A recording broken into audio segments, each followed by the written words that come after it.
Hello friends, new success track में आपका स्वागत है। तो आज हम लोग प्रैक्टिस सेट थर्ड लगाएंगे और देखेंगे कितने नंबर आ रहे हैं।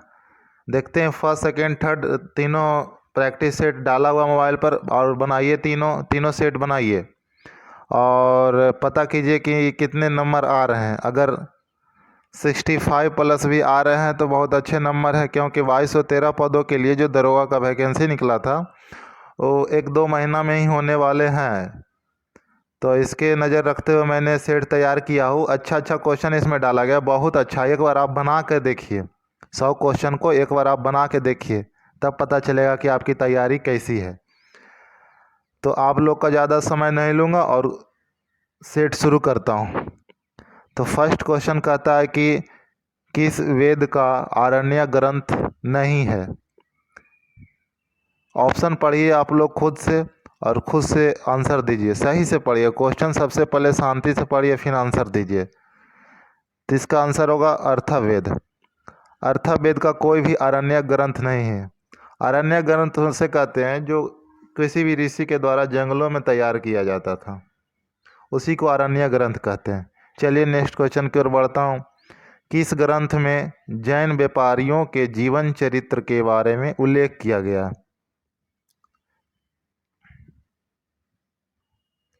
तो इसका आंसर होगा ऑप्शन ए, उपवास दशाओं में।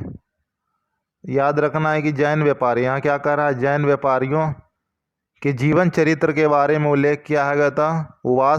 उवासक दशाओं में इसका उल्लेख किया गया। चलिए नेक्स्ट क्वेश्चन की ओर बढ़ते हैं। कि कपास का उत्पादन सर्वप्रथम किस सभ्यता के लोगों ने किया है?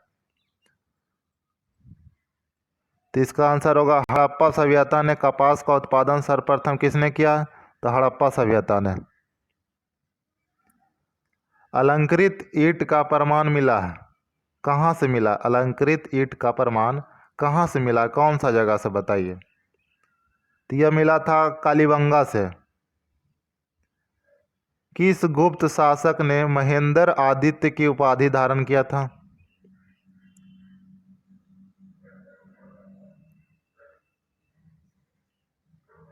तो इसका आंसर होगा कुमारगुप्त।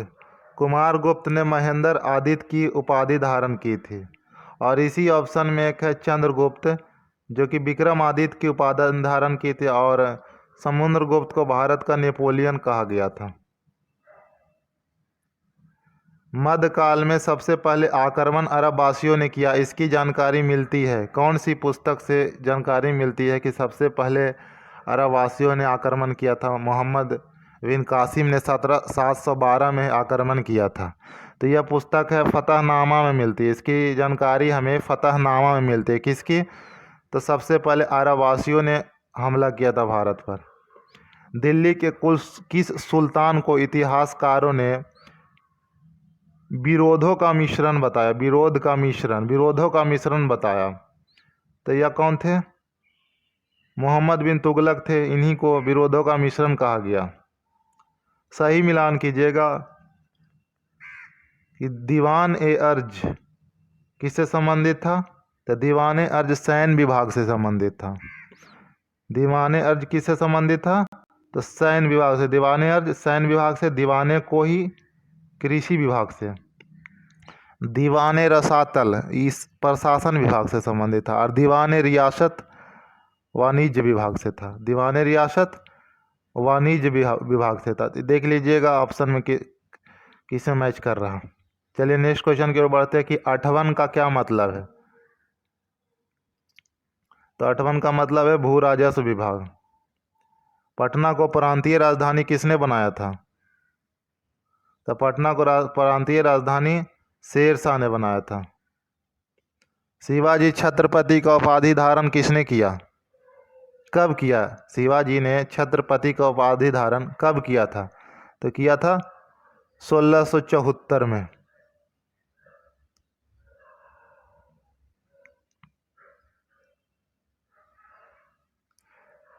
बताना है, सुमेलित कीजिए, घटना है और उससे तत्कालीन गवर्नर उस समय कौन था? तो मैं इसका आंसर बता देता हूँ कि जब प्लासी का युद्ध हुआ था 1757 में, उस समय गवर्नर रॉजर ड्रैक थे। जब द्वैध शासन लागू हुआ 1765, उस समय गवर्नर रॉबर्ट क्लाइव थे। और बक्सर का युद्ध 1764 में जब हुआ था तब उस समय गवर्नर वेनस्टार्ट थे। और जब बंगाल में अकाल आया था 1770 में, तो उस समय गवर्नर कार्टियर थे, याद रखिएगा। प्लासी का युद्ध में रोजर ड्रैक थे। द्वैध शासन जब लागू हुआ था रॉबर्ट क्लाइव थे। और बक्सर का जब युद्ध हुआ था वेनस्टार्ट थे। और बंगाल में जब अकाल आया था कार्टियर थे। चलिए दोस्तों, नेक्स्ट क्वेश्चन की ओर बढ़ता हूँ। हैदर अली की मृत्यु किस युद्ध के दौरान हुई थी? ध्यान से ऑप्शन पढ़िए और इसका आंसर दीजिए कि हैदर अली की मृत्यु किस युद्ध में हुई थी। तो द्वितीय आंग्ल मैसूर युद्ध में हुई थी, जो कि 1782 में लड़ा गया था। प्रथम आंग्ल मैसूर युद्ध को 1767 या 69 के बीच लड़ा गया था। तृतीय आंग्ल मैसूर युद्ध 1792 और चतुर्थ आंग्ल युद्ध 1799, जो कि इनकी मैसूर श्रीरंगपट्टनम में ही टीपू सुल्तान की मृत्यु हो गई थी। मैसूर की राजधानी श्रीरंगपट्टनम थी। किस गवर्नर जनरल पर सर्वप्रथम ब्रिटिश संसद में महाभियोग लाया गया? तो ये कौन से गवर्नर जनरल थे जिन पर सबसे पहले महाभियोग लाया गया? तो वारेन हेस्टिंग। समाजवाद का प्रयोग सर्वप्रथम किसने किया था? तो समाजवाद का प्रयोग सर्वप्रथम रॉबर्ट ओवन ने किया था, याद रखिएगा, Robert oven. Hermit of Shimla किसे कहा जाता है? तो हर्मिट ऑफ शिमला ए ओ हुम को कहा जाता। कामागाटा मारू क्या था? तो कामागाटा मारू एक जापानी जहाज था। नेहरू रिपोर्ट को सर्वदलीय सम्मेलन ने स्वीकार किया। इस सम्मेलन की अध्यक्षता किसने की थी? नेहरू रिपोर्ट 1928 में लाया गया था।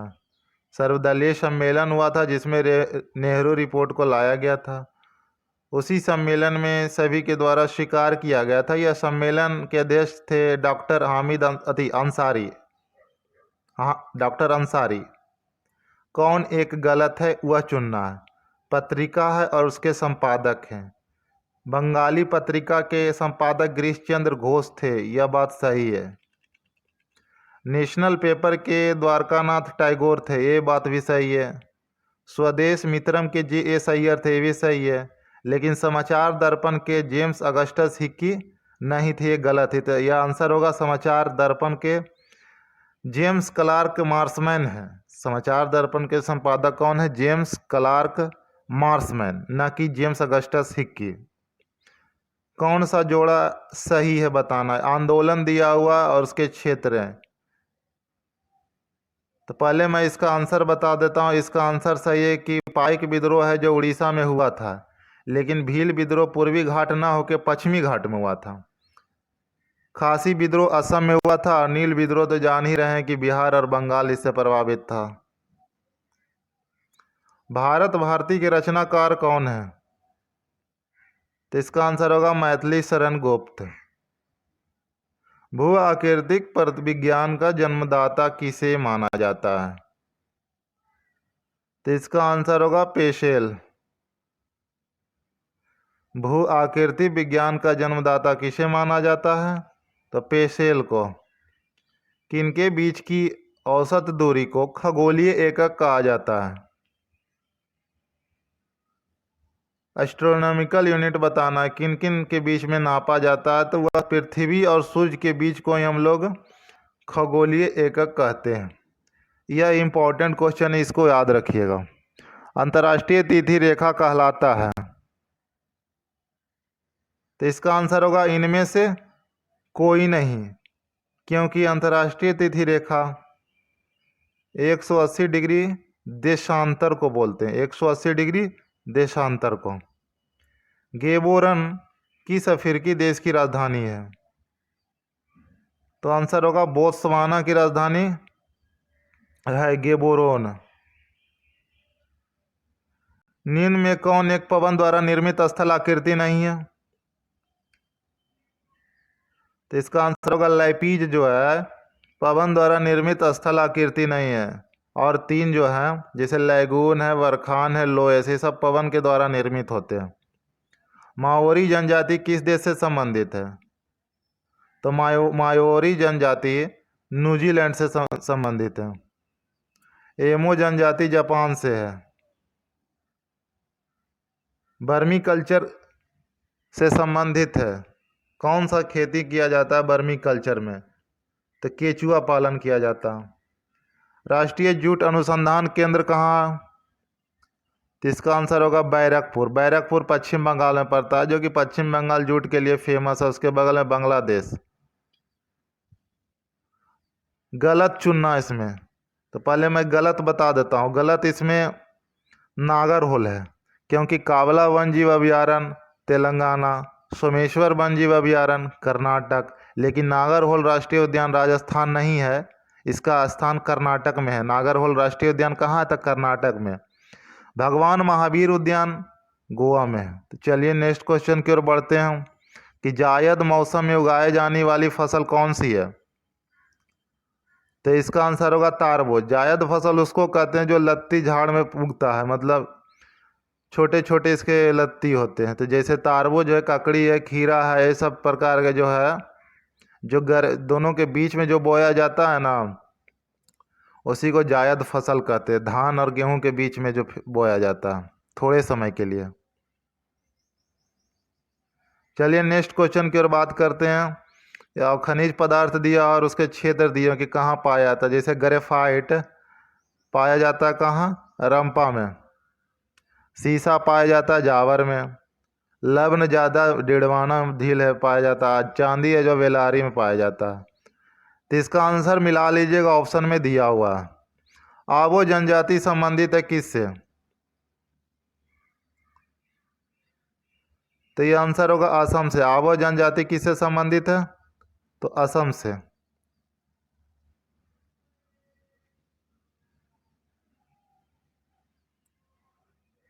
चलिए नेक्स्ट क्वेश्चन की ओर बढ़ते हैं कि भारत के जनसंख्या के इतिहास में जनआंख्यिकी विभाजन वर्ष कहा जाता है। क्या क्वेश्चन पूछ रहा है कि भारत के जनसंख्या के इतिहास में जनआंख्यिकी विभाजन, तो एक ही बार हुआ जनआंख्यिकी विभाजन, जो कि 1921 में हुआ था। कोंकण रेल मार्ग नहीं जोड़ता है। तो कोंकण रेल मार्ग बेलगाम को नहीं जोड़ता है। बेलगाम कर्नाटक में पड़ता है, लेकिन इसको नहीं जोड़ता। मंडगांव को जोड़ता है, रत्नागिरी और उडुपी को जोड़ता है। गंगा के मैदानी की पुरानी कछारी मिट्टी कहलाती है क्या? तो इसका आंसर होगा बांगड़। पुरानी कछारी मिट्टी को बांगर कहते हैं और नई कछारी मिट्टी को खादर कहते हैं।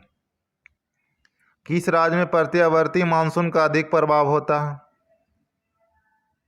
तो प्रत्यावर्ती मानसून का अर्थ होता है लौटती हुई मानसून।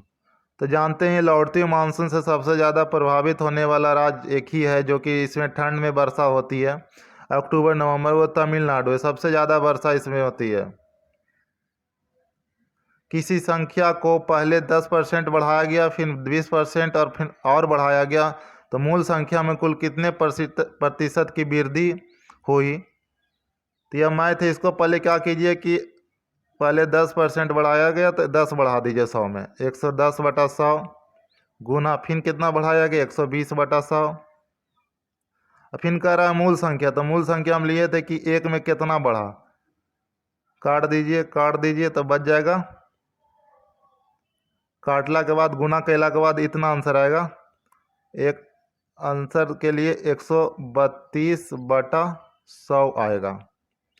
अब देखिए 132 और 100 में डिफरेंस निकालिए, तो 32% होगा। तो कितना बढ़ाया गया मूल संख्या से?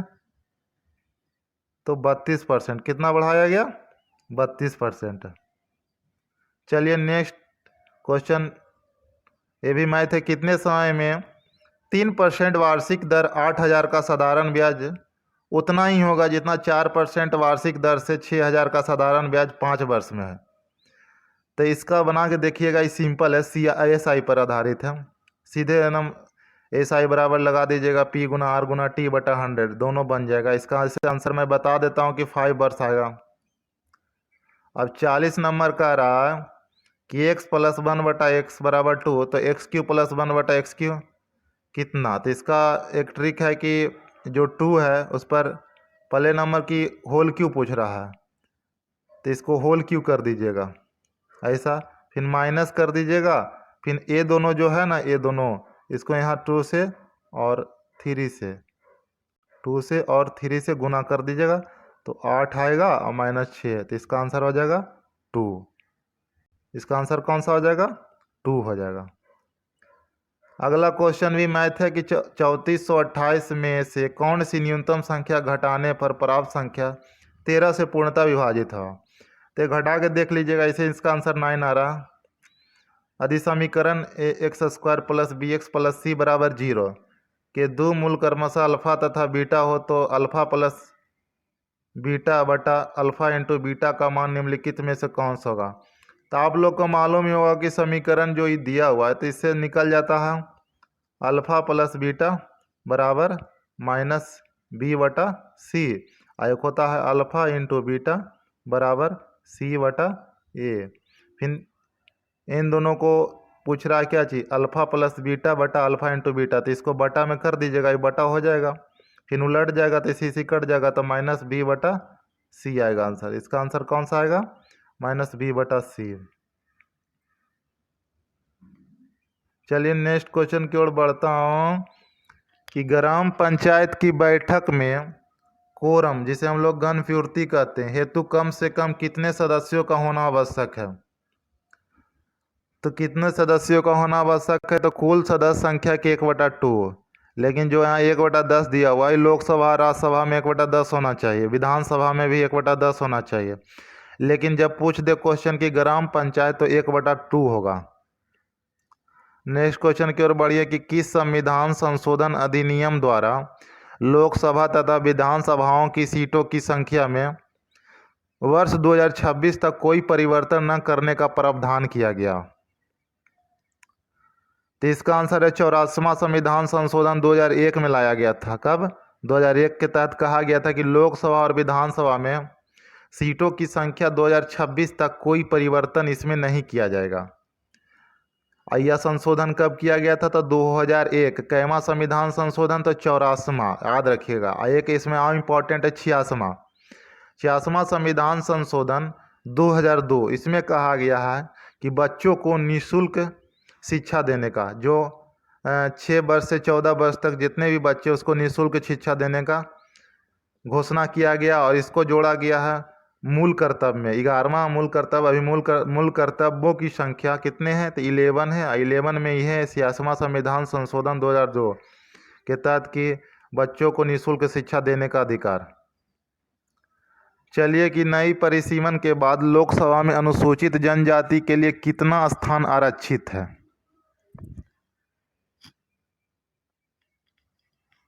तो इसका आंसर होगा, पूछ रहा है सबसे पहले कि अनुसूचित जनजाति, तो इसका 47 होगा। अगर पूछता अनुसूचित जाति तो 84 होता, लेकिन इस क्वेश्चन का आंसर 47 होगा। परिसीमन का आयोग का अध्यक्ष निर्वाचन आयोग का अध्यक्ष होता है। संसद के दोनों सदनों की संयुक्त बैठक को भेजे गए विधेयक का पारित होना क्या आवश्यक है, होना आवश्यक है। अगर संसद के दोनों सदनों की संयुक्त बैठक को भेजे गए जो विधेयक है किस तरह पारित होना आवश्यक है, तो यह उपस्थित सदस्यों के साधारण बहुमत से पारित होना आवश्यक है।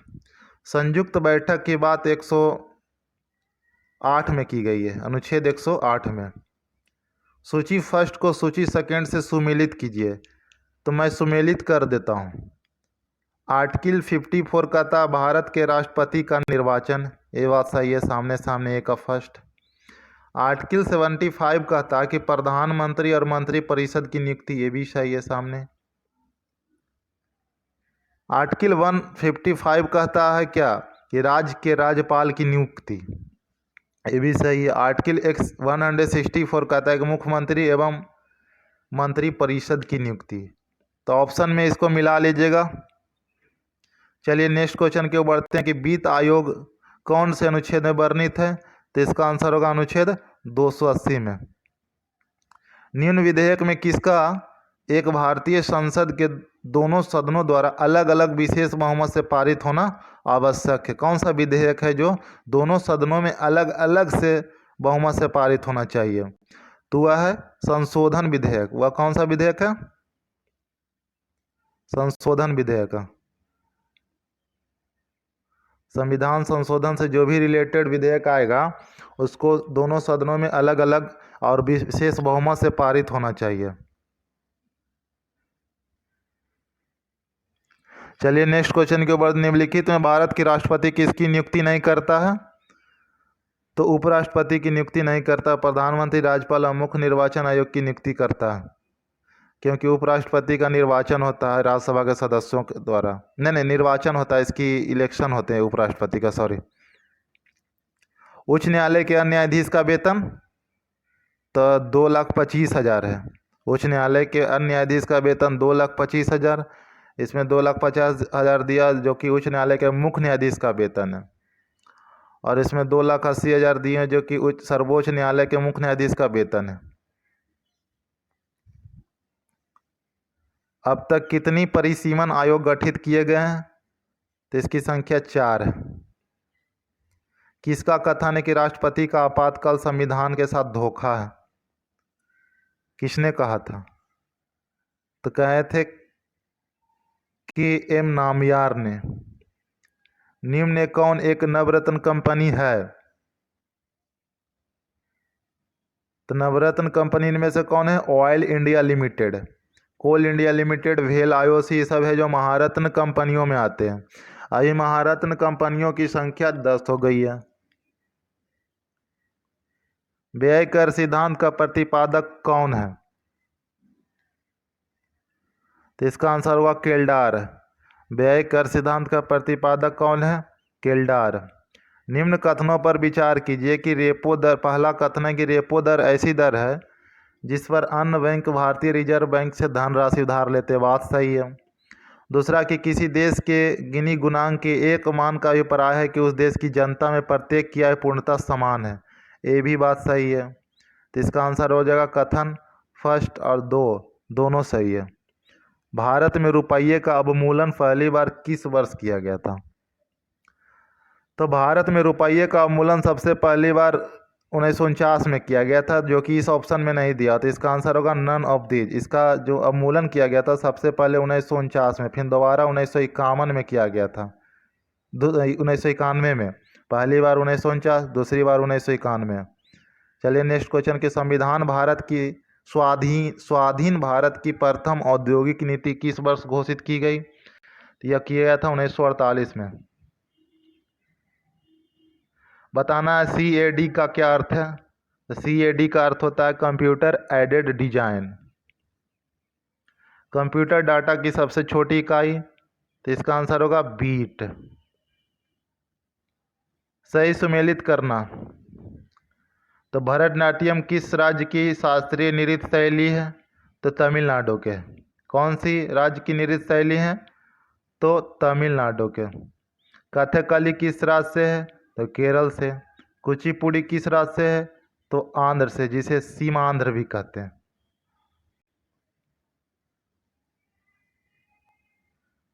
कौन भरतनाट्यम की नर्तिका नहीं है? तो भरतनाट्यम के नर्तिका इस ऑप्शन में सितारा देवी नहीं है। सितारा देवी एक कथक नर्तक है। लीला सैमसन, सोनल मानसिंह, गीता रामचंद्रन, ये सब क्या है? भरतनाट्यम के नर्तिका हैं। छपेली लोक नृत्य संबंधित है कौन सा राज्य से? तो यह हिमाचल प्रदेश से संबंधित है। पैसेक्स अभ्यास का आयोजन नियमित रूप से किस भारतीय सेनाओं द्वारा अपने मित्र देशों के साथ किया जाता है? तो इसका आंसर होगा नौसेना। नौसेना के द्वारा पैसेक्स अभ्यास किया जाता है। पैसेक्स अभ्यास अभी चल रहे हैं भारत और अमेरिका के बीच। वर्ल्ड सिटी सम्मेलन 2020 का आयोजन स्थल? तो इसका सिंगापुर होगा। स से सिटी, स से सिंगापुर।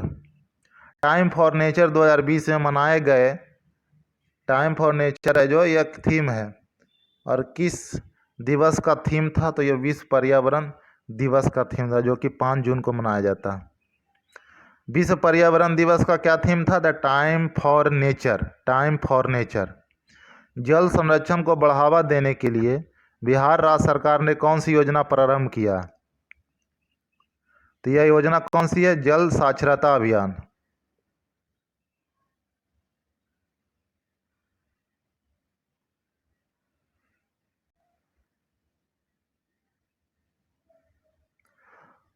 हाल ही में 2020 के सरस्वती सम्मान के लिए किसे चयनित किया गया है?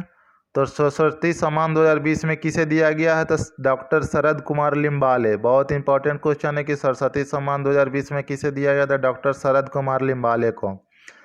हाल ही में किस खिलाड़ी ने बहरीन ग्रांड फिक्स जीता है? तो और एक ही खिलाड़ी जो ज़्यादा ट्रॉफी जीतते हैं ग्रांड फिक्स, तो लुइस हैमिल्टन है। मार्च के अंतिम सप्ताह में उड़ान योजना के तहत कितने नए उड़ान शुरू की गए? यह एक उड़ान लिखा हुआ। उड़ान योजना के तहत कितने नए उड़ान शुरू किए गए? तो 22 गो। हाल ही में आयुर्वेद पर्व का आयोजन कहाँ किया गया है? कहाँ आयुर्वेद पर्व का आयोजन उड़ीसा में किया गया। केंद्र सरकार ने बहुउद्देशीय डागमारा पनबिजली परियोजना को मंजूरी दी है। यह बिहार के किस जिला में स्थापित होगा? डागमारा पनबिजली परियोजना, तो यह सुपौल में होगा। चार धाम सड़क परियोजना का संबंध किस राज्य से है? तो आप लोग का मालूम है चार धाम ज़्यादातर जो एक बद्रीनाथ है, चार धामों में सबसे फेमस बद्रीनाथ उत्तराखंड में। किस एक्सप्रेसवे में भारत का पहला पशु ओवरपास, मतलब पशु के लिए एक पुल बनाया जाएगा, पशु के लिए एक पुल बनाया जाएगा, कौन सा राज्य, कौन सा एक्सप्रेसवे में? तो यह दिल्ली और मुंबई एक्सप्रेसवे पर पशु के लिए एक पुल बनाया जाएगा। पहले सैंड ड्यून पार्क और इंटरप्रिटेशन सेंटर को स्थापित करने की घोषणा की गई, कौन सा राज्य में? तो आंसर होगा गोवा में।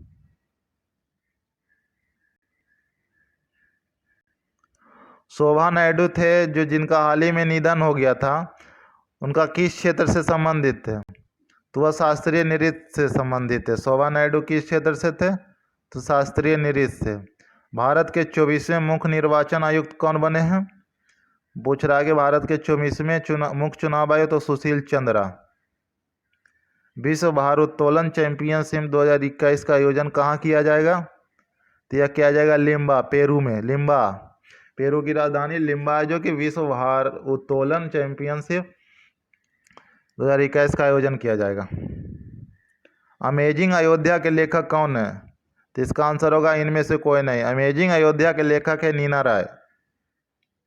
जिया मेज किस फसल का वैज्ञानिक नाम है? तो जिया मेज मक्का का वैज्ञानिक नाम है। जिया मेज किस फसल का वैज्ञानिक नाम है? तो मक्का का। तारकाय की खोज किसने की थी? तो तारकाय की खोज बोवेरी ने की थी। किसमें कोशिका भित्ति अनुपस्थित रहता है? तो कोशिका भित्ति उपस्थित किसमें रहता है? तो जंतु में। नारंगी का खाने योग्य भाग कौन सा है? तो देखते हैं, नारंगी आप लोग खाते हैं तो उसका कौन सा भाग खाते हैं? तो जूस निकलता है, तो जूसी हेयर। कौन एक पालमी कुल का पौधा नहीं है? तो स्ट्रॉबेरी है जो पालमी कुल का पौधा नहीं है। पालमी कुल का मतलब होता है कि जो लंबे लंबे जो पौधे होते हैं ना, ज़्यादातर ये सब नदी के किनारे ही उगते हैं, जैसे खजूर का पेड़, सुपारी का, नारियल का। एक कोशिकीय जंतु में उत्सर्जन होता है, किस प्रकार होता है? किसके द्वारा होता है एक कोशिकीय जंतु में उत्सर्जन? तो वह विसरण के द्वारा। एक कोशिकीय जंतु का है तो वह विसरण के द्वारा उसमें शोषण होता है। वसाओं का इमल्सीकरण कौन करता है? तो यह बिहार एसआई में पूछा गया क्वेश्चन है कि वसाओं का इमल्सीकरण पीत करता है। पीत, पीत। मूत्र होता है अम्लीय क्षारीय, क्या होता है? इसका आंसर होगा अम्लीय होता है। कौन एक उत्तेजक हार्मोन है? तो उत्तेजक हार्मोन कौन सा है? तो एलएच हार्मोन।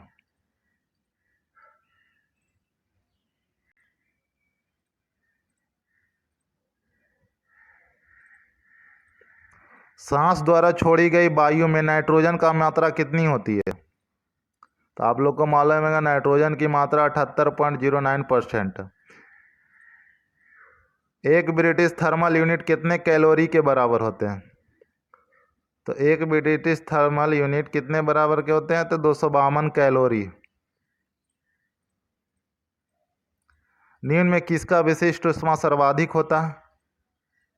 तो सबसे ज्यादा विशिष्ट ऊष्मा किसका होता है? लोहा का। समान मनुष्य के स्वास्थ्य और अनुकूल जलवायु के निम्न परिस्थितियों में कौन गलत है? तो गलत इसमें है आपेक्षिक आर्द्रता, क्योंकि आपेक्षिक आर्द्रता 60 से 65% के बीच होना चाहिए आर्द्रता। ताप सही है, 23 डिग्री से 25 डिग्री ही होना चाहिए। वायु की गति 0.75 मीटर पर सेकेंड से 2.5 मीटर होना चाहिए। तो इसका आंसर होगा ऑप्शन बी। रॉकेट किस सिद्धांत पर कार्य करता है? तो रॉकेट न्यूटन के थर्ड नियम पर काम करता है, न्यूटन के तृतीय नियम पर। विद्युत मरकरी लैंप में रहता क्या? तो कम दाब पर पारा रहता है। विद्युत मरकरी लैंप में रहता क्या? कम दाब पर पारा। सुमेलित करना, जैसे हीरा किससे संबंधित है? तो कार्बन से, सी फॉर कार्बन। संगमरमर किससे संबंधित? तो सी ए फॉर कैल्शियम। रेत किससे संबंधित? एस आई मतलब सिलिकॉन। और मानिक की किससे संबंधित है? तो अल्मुनियम से। हीरा कार्बन से, संगमरमर कैल्शियम से, रेत जिसे हम लोग बालू कहते हैं वो सिलिकॉन से, और मानिक जो अल्मुनियम से संबंधित है। आणविक कक्षा का विन्यास किससे नियंत्रित होता है? तो यह नियंत्रित होता है चुंबकीय क्वांटम संख्या से। K4NiCN के होल 4 में निकेल की ऑक्सीकरण संख्या,